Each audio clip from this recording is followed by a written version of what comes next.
We're Song of Solomon 2, 8 through 17.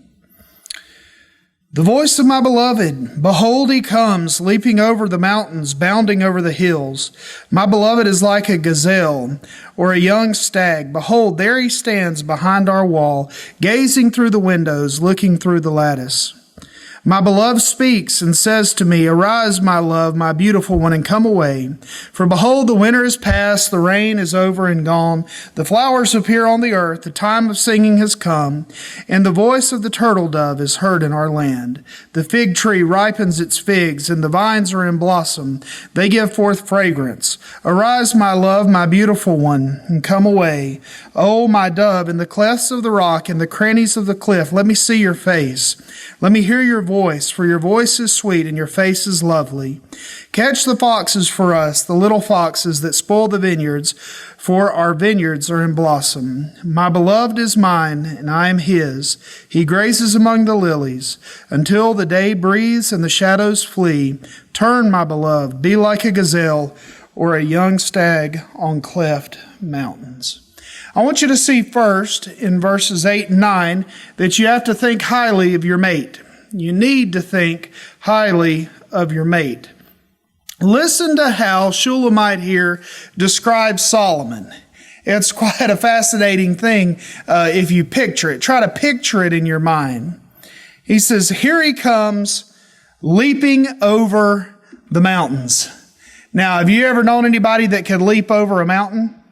Besides Superman on TV, right? He could bound over buildings and leap on cars and do all that kind of stuff. But she goes, here he comes, and he's jumping up over the mountain to come and see me. He's jumping over the mountain. He's like a gazelle that's there. He can run really fast. He's beautiful and graceful like a young stag. I mean, he's so awesome. He's so great. And I know he's coming to see me. And that's why he's able to jump up over those mountains. That's the reason that he is able to run so fast. It's because he loves me, I love him, and he is just so awesome. He is so great. I think that's one of the important things for relationships. One of the important things for relationships, whether it be a marital relationship, whether it be a friendly relationship, is to think highly of the person that you're in the relationship with. To think that they can do those types of things. That if they wanted to leap over the mountain, they would be able to leap over the mountain. That would make you feel loved, wouldn't it? It'd make you feel loved if they looked at you and you knew a person who loved you said, there's the kind of person that can jump over a mountain. There's the kind of person that looks like a stag. There's the kind of person that is like a gazelle, just can go so quickly and so intense on how they run. You know, Dave Ramsey, he talks about when you're paying down your debt, you want to do it with gazelle intensity. And what he means is the gazelle is not always the fastest animal out there, right? Jaguar can outrun them. What's the other one of those little fast cats? I'm trying to think of it right now. But you know, you got these fast cats. So, you know, I'm not talking about like the tiger and the lion, which they're quick too. But you know, you've got some of those smaller ones that they can really go and they can really fly and they can catch. But you know what the gazelle does? The gazelle is intense. And it's just, you know, because the gazelle's like, I'm going to get eaten if I don't get out of this. And so they're bounding back and forth and looking around and making sure and keeping their eyes on the goal of what they're trying to do, which is to get away. And they're like, if I could just get over that hill, I could do it. And that's what we need to think about with our mates, with the people we're in a relationship with. That's a person that has that kind of intensity. That's a person that can move like that. That's a person, and I love them. I love them. We should always think of ourselves as a little bit less than we actually are, because that keeps us humble. But I think we should always think of our mates a little bit higher than what the objective, rational, reasonable person would look at. When they would look and say, well, you know, on a scale of 1 to 10, when it comes to the person you're in a relationship with, whether it's a friendly relationship, well, you know, they're about here. You should be at least 2 or 3 numbers higher, because that's part of what builds that relationship. And it's not that you're being irrational. It's that you're thinking with not just your mind, but you're also thinking with your heart. And that's what it takes.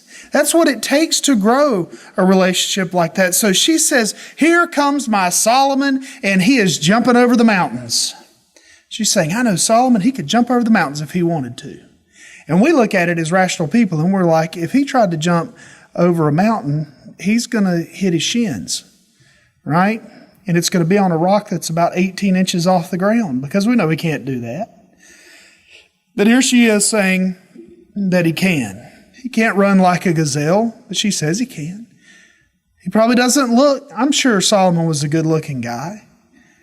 Most of the kings and stuff probably were back then. And I'm sure he was not as beautiful as a young stag. Just wasn't there, but that's what she said about him. That's what she thought about him. And to her, that's what was important. Think highly of your mate. In verses 10 through 17, we see that we need to desire time away and alone. This is what all this is talking about in verses 10 through 17. He says, she says that he says in verse 10, arise, my love, my beautiful one, and come away. He says, let's go somewhere. Let's get away from all this. You know, a lot of times when you first start dating somebody, you might go on a double date, right? You might go on a double date. You might go on a date where you go to a crowded place because you don't want to, you want to make sure you're kind of feeling out how things are going, or people will go on double dates, or they'll go out in a group or something like that. But eventually, if you really want to grow the relationship, you have to have some time that is just you and the other person get to know each other. And it's the same way with friendship. Same way with friendship. If you might do stuff as a group of friends, but then if you really want to grow your friendship, you know what you're going to have to do? You're going to have to go apart, and you're going to have to go do something. So you might have some people, you're like, well, here's 3 or 4 people that I like to go fishing with, and we all go fishing together. And then one day, you're like, I think I'm just going to go with just one person, just so we can have some of that time to bond together. Even in your family relationships, I try to do that with the kids every once in a while. I'm like, okay, and I try to kind of rotate them down, and I'll say, all right, well, I've got to go. I need to go to Walmart. Who wants to go with me? And then they'll want to go. And then I try to get, sometimes I'm like, it's usually Liliana. Liliana, do you want to go with me? No, she didn't want to go, but it's okay. It's just trying to build up some of that and spend some of that time where it's just that one-on-one time. Because you know how hard it is with 7 people in the house? Some of y'all had 7 or more people in your house growing up, didn't you? Some of y'all had some big families. How often could you find time to be alone with one other person? It was difficult. Thank goodness that for whoever invented the door and the lock on the door. Because when Martha and I just want to have a conversation, if the kids are awake, if it's not one, it's the other. And if it's not the other, it's the other. And if it's not the other, it's the other. And if it's not the other, it's the other.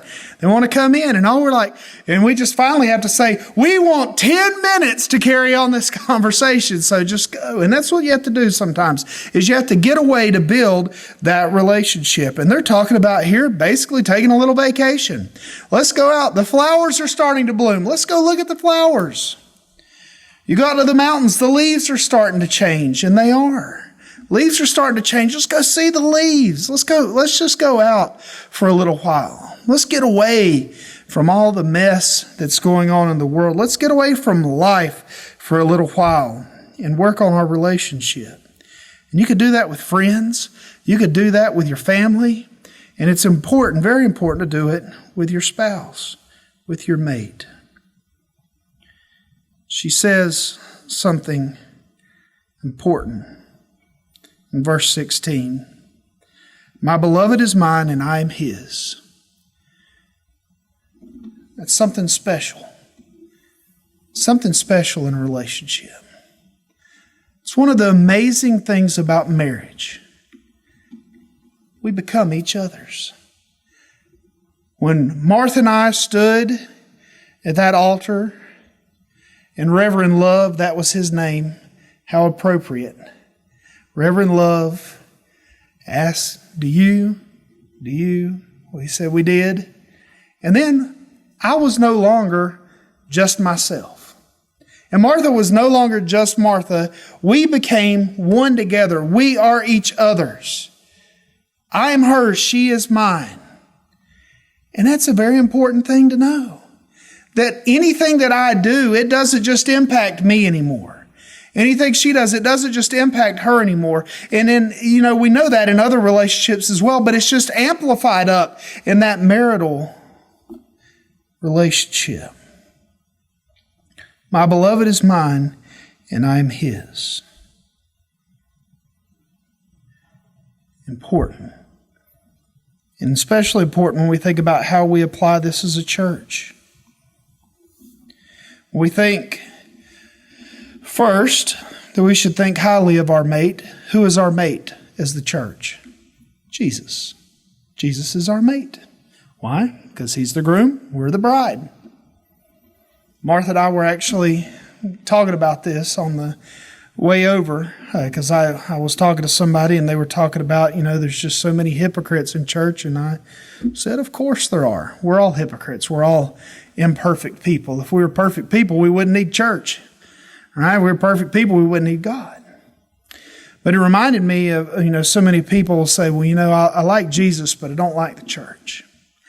Or, I think it was Gandhi that said, I like your Jesus, I do not like his Christians. And I imagined what Jesus might say about something like that. And I think his answer would probably be like, you better be careful because that's my wife you're talking about, right? That's my wife you're talking about. But we, as the church, as the bride of Christ, we should think very highly of Jesus, shouldn't we?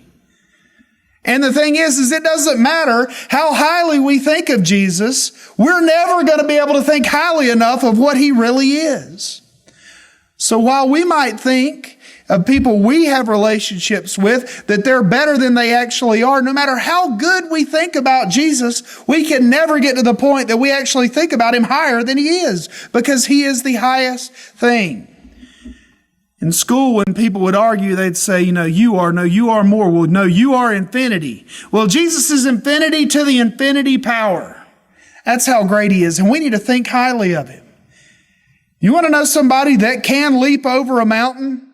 Jesus. You want to know somebody who could walk on water?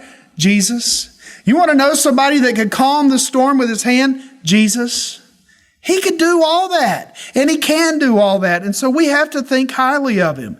How often do we try to put Jesus in the little box that we have in our mind and think that somehow the laws of nature apply to Jesus?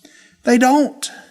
And we somehow think of him as less than he actually is. Well, I'm not going to bother Jesus with that.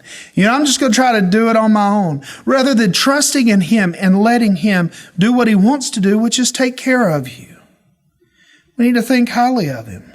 And we also, just like Shulamite and Solomon wanted to get away, we need to get away with Jesus. We need to have that time, that quiet time where we stop and we focus. If you drive in a car a lot, you could do that sometimes in the car. Not always. If you pray while you're in your car, I still encourage you, do not close your eyes while you're doing it. Keep your eyes open. But some of the, sometimes I'll get to work in the morning and I'll get out and I'll be like, I just had church in the car, right? Be listening to some music and, thinking about things and praying. And that's what we need to have, that time alone. Because sometimes that's the quiet time you get in the car. Sometimes it's in the house. Maybe you need to wake up before everybody else. Maybe you need to go to sleep after everybody else. Or maybe you just need to say, okay, we're all going to have a time that this is when we're going to spend focusing on Jesus. Just me and him. Just for that time to get away, to get to know each other better, to spend time in his word, to spend time in prayer to him, so that we can look at him and say, we are his and he is ours. Just as Shulamite said of Solomon, my beloved is mine and I am his. we can look at Jesus and say, my beloved is mine, and I am his. Any comments or questions on that?